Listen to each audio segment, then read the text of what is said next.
वालेकुम, क्या हाल है जनाब? ठीक हो? मैं राजा मसूद सादिक, तुम तकने पे मसूद चाहला इस साल जनाब अस मौजूद हाँ रास्ते शहजादा पठवार तारक बड़ा रहमान करा वो एयरपोर्ट पर रस्ते पे असा जुले हैं। बाकी संगत साली नाल मौजूद है, पापा अफजाल और भी नाल मौजूद हैं, निक्के फुल भी मौजूद हैं माशाल्लाह। तो जुले हूँ आस्ता आस्ता तैयारी करने पे हैं। वीडियो चंगी लगा तो लाइक शेयर जरूर करते हैं। अच्छो हूँ ज़रा अपना सफ़र करने हैं।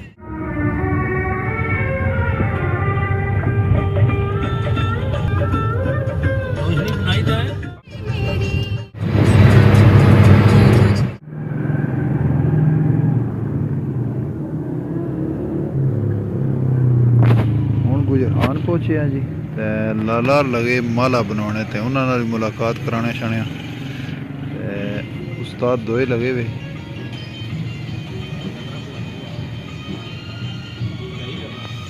ये गुजरखाना है रेलवे रोड है। ये मशहूर मस्जिद है जी, चिश्ती मस्जिद सियाने।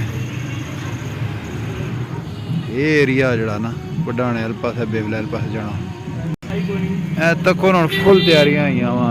अल्लाह खैर करे, शहजादा पठवार की वेलकम करने चक्कर है असा जरा तैयारियां लभने पे हैं तो इंशाल्लाह फिर अपनी मंजिल का रवां जा। टिकटॉक ना चलाई मारे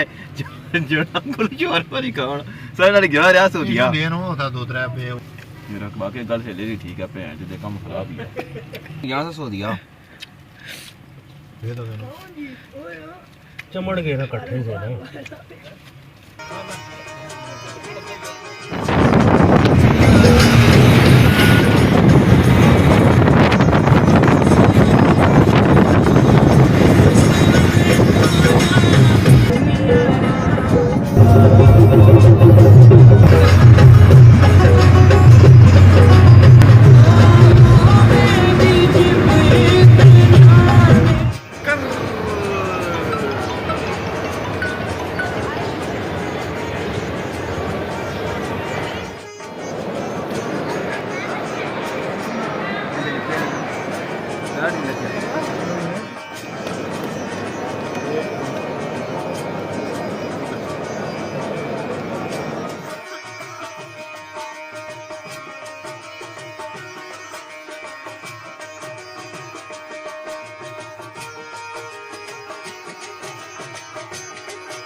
क्या बात है जी, क्या बात है जी, बहुत